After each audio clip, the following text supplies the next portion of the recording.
The worst thing a man can have is hope. It's a vicious little devil. You can be alone, broken, beaten, dying. But it forces its way into your brain. Keeps you hanging on. Eventually, reality sets in. Overpowers it. Shows you it's not necessary, or wasn't even there to begin with. When a man has lost his hope and sees his fate for what it truly is, only then can he accept death and greet him as an equal. Ajax learned that lesson. The look in his eyes when he told me about this place. I'll teach the rest of them the same lesson.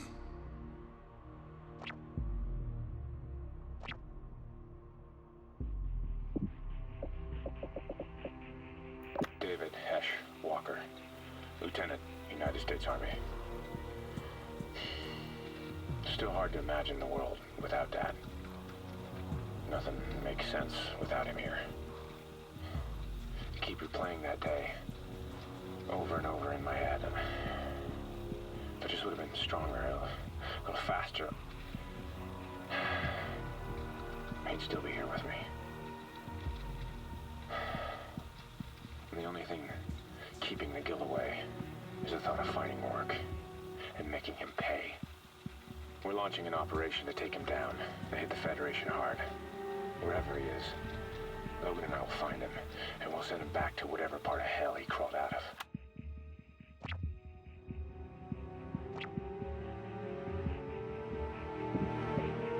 They're sending everything they have to stop us now. One way or another, the tide's about to turn. I've hunted my own men down, taken them away from this world by force if necessary. And now they want vengeance. Let them come. Let them suffer the same fate as Ajax, as Elias. His youngest, though, Logan. He's different than the others. Boss wants him alive. 100 soldiers for one more ghost, he says. Now there's a man even I can follow.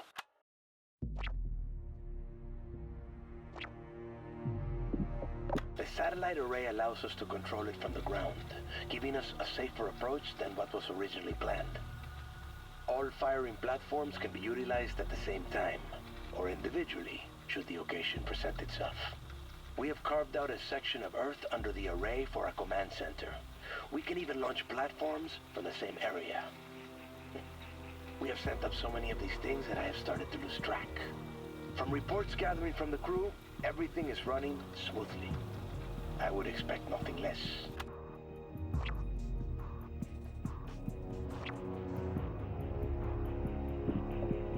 I am Gabriel Rorke. I have been trained by your government to be a weapon, trained to kill and destroy, all in the name of liberty and justice. Even surrender my very life in service to your country. But I'm not one of you. The just have turned their backs and become deaf to your cries. Who then will show them justice? Who will show you the liberty they have promised? The weapon they have created will be their undoing. But do not fear this. Do not fear me. It is only natural. Like the collapse of Rome, your cities will crumble, and there will be great sorrow. But from the ashes of this diseased metropolis, a rebirth will occur. It will be paid for with blood and steel. Liberty must be restored. I am Gabriel Rorke, and I am here to show you the true meaning of justice.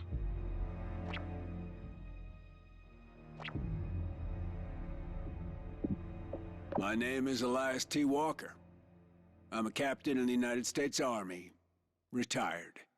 Supply and requisition. Yeah, my kids always tell me I count cans of food all day. It's a bit more than that, I can promise you. Can you tell us more about your kids? Sure.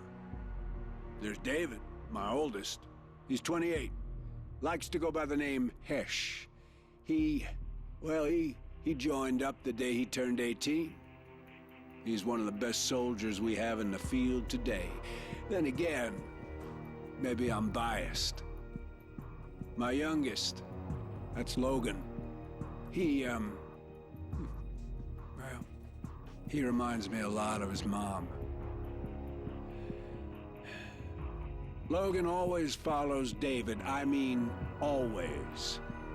There was this one time, 3 of us were walking along the beach down in Point Loma down south. I was leading, David was behind me, and Logan behind him. But when I turned around, there were only 2 sets of footprints. Yeah, Logan had been walking exactly, I mean exactly, in his brother's footsteps.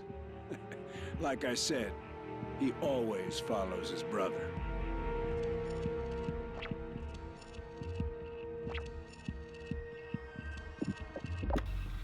I mean, I don't remember a time when he didn't have us training for something. And we'd hunt in the woods for days on end, finding our own shelter, our own water, our own weapons. Yeah, you get the idea. You heard of Hell Week? Yeah. And this is more like Hell Year, after year, after year. But I don't mean to make it sound so bad. I mean, this is what we wanted.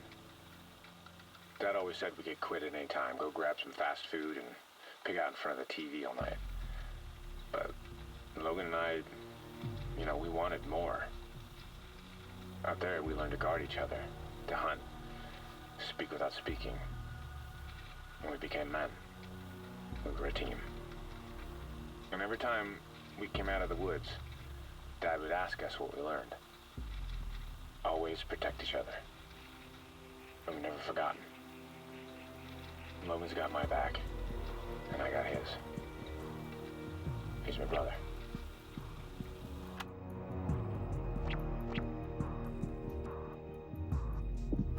I'm sorry, what was the question? Why do you fight for America? Right. That's a good one. We had a new guy about 6 years back. Kept talking about making the world safer. World peace or some stupid shit like that. 2 months later, he's handing out shoes in Ramadi and gets gunned down by a 12-year-old. Peace doesn't exist. It can't happen. I'm sure you're familiar with the devil. Well, before old Whitebeard kicked his ass out of heaven, he went to war against him. A war in heaven. See, this shit existed before we did. War's ancient. No sense in trying to change it. When people ask me why I fight, I always tell them the same damn thing. I like winning.